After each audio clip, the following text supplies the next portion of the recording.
السلام علیکم، آپ دیکھ رہے ہیں دنیا نیوز HD۔ میں ہوں آپ کے ساتھ فائق محمود اور میں ہوں ماہم عباس۔ بلیٹن کا آغاز اس خبر کے ساتھ کہ اسرائیلی فوج کے غزہ پر وحشیانہ وار رہائشی عمارتیں جارحیت کا نشانہ بن گئیں۔ غزہ شہر کو پانی پہنچانے والی مین سپلائی لائن بھی متاثر۔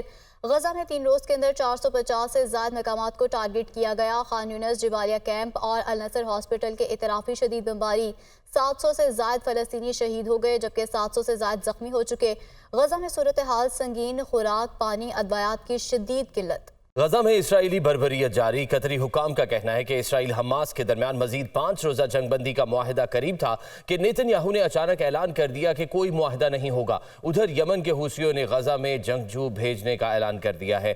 امریکی وزیر دفاع کا کہنا ہے کہ اسرائیل حماس کے ساتھ جنگ میں غزہ کے شہریوں کو نشانہ نہ بنانے اور دنیا بھر میں فلسطینیوں کے حق میں مظاہروں کا سلسلہ بھی جاری ہے۔ مزید جانتے ہیں اس رپورٹ۔ نیتن یاہو کا جنگی جنون نہتے فلسطینی نشانے پر بچے، خواتین اور بزرگ کوئی بھی صہیونی فورسز کی گولہ باری سے محفوظ نہیں۔ 7 روزہ جنگ بندی کے بعد مزید 5 روز کی جنگ بندی کا معاہدہ قریب تھا کہ نیتن یاہو اور وائٹ ہاؤس کے معاہدہ نہ کرنے کے اعلان نے تمام کوششوں پر پانی پھیر دیا اور مذاکراتی ٹیم کو واپس بلا لیا۔ قطری حکام کے مطابق معاہدے کے تحت دونوں اطراف سے 50 خواتین اور بچوں کے تبادلے کی امید تھی۔ جب تک غزہ میں مکمل جنگ بندی نہیں ہوگی کوئی اسرائیلی رہا نہیں ہوگا، صالح العروری نے عرب نیوز سے گفتگو میں کہا۔ اسرائیلی فوجی اور شہری حماس کے قید میں ہیں۔ ادھر یمنی حوثیوں نے غزہ میں حماس کی مدد کے لیے جنگجو بھیجنے کا اعلان کر دیا ہے۔ یمن کے دارالحکومت صنعا میں جنگجوؤں کی بھرتی کا آغاز بھی کر دیا گیا ہے۔ جنگجوؤں نے صنعا کی سڑکوں پر فلسطینی پرچم کے ساتھ مارچ کیا۔ امریکی وزیر دفاع کا کہنا ہے کہ اسرائیل حماس کے ساتھ جنگ میں غزہ کے شہریوں کا نشانہ نہ بنائے۔ اس وقت ہماری مکمل توجہ غزہ کے شہریوں کی سلامتی پر ہے۔ امریکی نائب صدر کمیلا ہیرس نے اعتراف کیا ہے کہ اسرائیلی بمباری سے بہت زیادہ معصوم فلسطینی مارے گئے۔ غزہ سے آنے والی ویڈیوز بھی دل دکھانے والی ہیں۔ اسرائیلی بربریت کے باوجود کمیلا ہیرس نے 16,000 فلسطینیوں کی نسل کشی کی مذمت سے گریز کیا۔ نیتن یاہو کے خلاف اسرائیلی عوام کے مظاہرے۔ اسرائیلی وزیر اعظم کے گھر کے باہر ہزاروں کی تعداد میں افراد نے مظاہرہ کیا اور وزیر اعظم سے فوری مستعفی ہونے کا مطالبہ کیا۔ مظاہرین کا کہنا تھا کہ عارضی جنگ بندی کو بحال کیا جائے اور یرغمالیوں کی رہائی کو یقینی بنائے۔ اسرائیلی فوج کی بمباری فلسطینیوں کے حوصلے کو پست نہ کر سکی۔ وحشیانہ بمباری کے دوران مسکراتے ہوئے ویڈیو بنانے والا ننھا ولاگر وائرل ہو گیا۔ عیسائیوں کے مذہبی پیشوا پوپ فرانسس کا غزہ میں عارضی جنگ بندی کے خاتمے پر افسوس کا اظہار۔ ان کا کہنا تھا کہ غزہ میں جاری جنگ فوراً بندی ہونی چاہیے۔ پوپ فرانسس نے اپنے خطاب میں کہا کہ جنگ سے انسانیت کو خطرات لاحق ہیں۔ غزہ کے لوگ بنیادی سہولیات سے محروم ہیں۔ دنیا میں امن قائم کرنے کے لیے عالمی رہنماؤں کو کردار ادا کرنا ہوگا۔ انہوں نے مزید کہا کہ جنگ میں جان سے جانے والے افراد کے اہل خانہ کے ساتھ اظہار افسوس کرتا ہوں۔ جنگ کسی مسئلے کا حل نہیں، بات چیت کے تحت اس تنازع کو فوری طور پر حل کیا جائے۔ پیپلز پارٹی کے رہنما شرجیل میمن نے کہا ہے کہ پیپلز پارٹی کسی علاقے کی نہیں، پورے ملک کی جماعت ہے۔ ہمارا مسلم لیگ نون سے کوئی جھگڑا نہیں ہے۔ نون لیگ کو صرف یہ یاد آتا ہے کہ ہم نے لاہور میں ترقیاتی کام کرائے۔ آپ صرف لاہور کی مثال نہ دیں، پورے پاکستان میں کاموں کا بتائیں۔ سندھ جیسا کوئی ایک اسپتال دکھا دیں۔ آپ نے بطور وزیر اعظم ملک کے لیے جو کچھ کیا وہ بتائیں۔ ہماری لیڈرشپ علاج کے لیے ملک سے باہر نہیں جاتی۔ ملک کو ایٹمی اور میزائل طاقت ہم نے بنایا، سی پیک ہم نے دیا، تھر کا کوئلہ بھی ہم نے نکالا۔ BISP کے تحت لاکھوں لوگوں کو پیسے مل رہے ہیں۔ سندھ میں خواتین کے لیے پہلی پنک بس شروع کی۔ پاکستان پیپلز پارٹی پاکستان کی جماعت ہے، کسی علاقے کی جماعت نہیں ہے۔ میں PMLN کی بات کر رہا ہوں، ان سے کوئی نہ لڑائی ہے نہ جھگڑا ہے۔ PMLN کے لیڈران کو صرف یہ یاد ہے کہ جی 3 دفعہ اقتدار میں آئے ہیں اور ہم نے دیکھا لاہور کو کیسے بنایا۔ آپ پاکستان کے اقتدار میں آئے تھے، آپ پاکستان کے وزیر اعظم بنے ہیں، آپ کو پاکستان کی حکومت تھی، آپ نے پورے پاکستان میں کیا کیا وہ بتائیں نا۔ پاکستان پیپلز پارٹی جب حکومت آئی تو پیپلز پارٹی نے وہ کام کیے جو پورے پاکستان کے لیے کام ہو۔ شہید ذوالفقار علی بھٹو صاحب نے ایٹمی طاقت پاکستان کو بنایا تو پورے پاکستان کا فائدہ تھا۔ وہ میزائل ٹیکنالوجی شہید محترمہ بینظیر بھٹو صاحبہ نے پاکستان کو دی۔ سی پیک کے قائد محترم آصف علی زرداری صاحب ہیں، جو ہیلتھ کی فیسلٹیز الحمدللہ سندھ صوبے میں ہے اور خصوصی طور پر کراچی میں ہے، وہ پورے پاکستان میں نہیں ہے۔ پوری PMLN کی لیڈرشپ میں کوئی ایک ایسی ہاسپٹل بتا دیں، انہوں نے بتائیں کہ انہوں نے پورے پاکستان میں بنائی ہو۔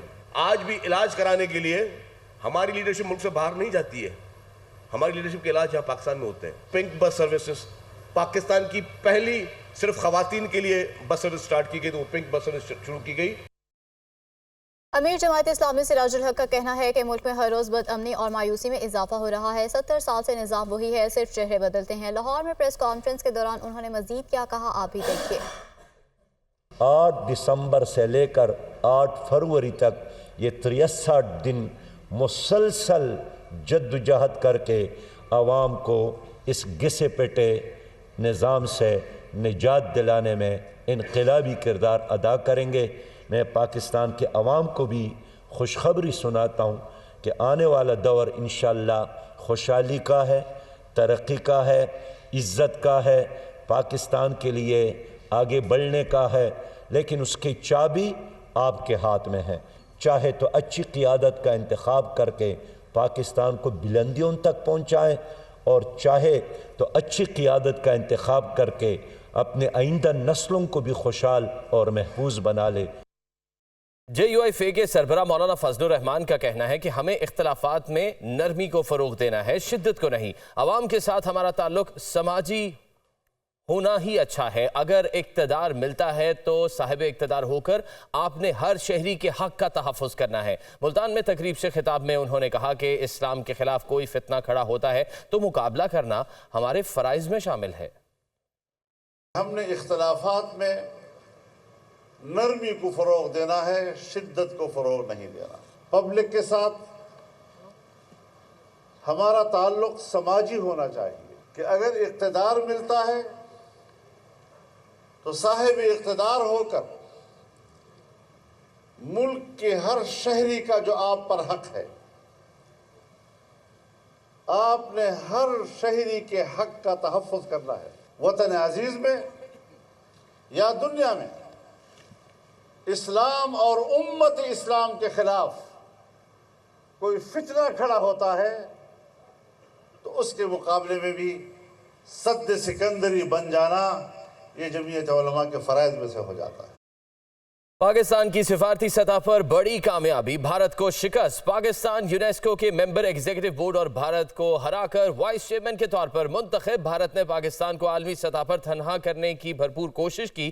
15 نومبر 2023 کو ہونے والے الیکشن میں پاکستان نے سب سے زیادہ 154 ووٹ حاصل کیے۔ پاکستان کو 2023-2027 کی مدت کے لیے اقوام متحدہ کی تعلیمی، سائنسی اور ثقافتی تنظیم کے ایگزیکٹو بورڈ کے طور پر دوبارہ منتخب کیا گیا ہے۔ یونیسکو کے ایگزیکٹو بورڈ کے لیے پاکستان کا دوبارہ انتخاب ملک کے لیے کئی ممکنہ فوائد کا حامل ہوگا۔ نگران وزیر اعلیٰ کا مویشی منڈی میں بیجا ٹیکسز وصول کرنے والوں کے خلاف کارروائی کا حکم جاری کر دیا گیا ہے۔ گوشت کی ایکسپورٹ 5 گنا بڑھانے کے لیے پلان طلب کر لیا۔ محسن نقوی کا کہنا ہے کہ پنجاب سے 15,000 سے زائد غیر قانونی مقیم غیر ملکیوں کو واپس بھجوایا دیا گیا ہے۔ لیاقت علی کی رپورٹ دیکھیے۔ نگران وزیر اعلیٰ محسن نقوی سے میٹ ایکسپورٹرز ایسوسی ایشن کے وفد کی ملاقات۔ محسن نقوی نے گوشت کی برآمدات 5 گنا بڑھانے کے لیے پلان طلب کر لیا۔ نگران وزیر اعلیٰ کا مویشی منڈی میں بیجا ٹیکس وصول کرنے والوں کے خلاف کارروائی کا حکم۔ وزیر اعلیٰ پنجاب سے اٹلی کے سفیر اینڈریاس فیراریز کی ملاقات۔ ثقافت، سیاحت اور باہمی تجارت کے شعبوں میں تعاون بڑھانے پر تبادلہ خیال۔ محسن نقوی کا کہنا تھا تجارتی اور ثقافتی وفد کے باہمی تبادلے سے تعلقات کو نئی جہت ملے گی۔ وزیر اعلیٰ محسن نقوی سے نمائندہ UNCR فلپا کونڈلر نے ملاقات کی۔ محسن نقوی کا کہنا تھا پنجاب سے 15,000 سے زائد غیر قانونی غیر ملکیوں کو واپس بھجوایا جا چکا ہے۔ اقوام متحدہ کے ہائی کمیشن برائے مہاجرین سے ہر ممکن تعاون جاری رکھیں گے۔ نمائندہ اقوام متحدہ ہائی کمیشن برائے مہاجرین کا کہنا تھا حکومت پاکستان کا غیر قانونی مقیم غیر ملکیوں کے انخلاء کو ریگولیٹ کر کے دستاویزی شکل دینا اچھا اقدام ہے۔ خبریں اور اپڈیٹس آپ جان چکے ہیں، اور اسی کے ساتھ ہی نیوز اسٹوڈیو سے اب تک کے لیے اتنا ہی۔ باخبر رہنے کے لیے آپ دیکھتے رہیے صرف دنیا نیوز HD، کیونکہ یہ ہے خبر کی دنیا۔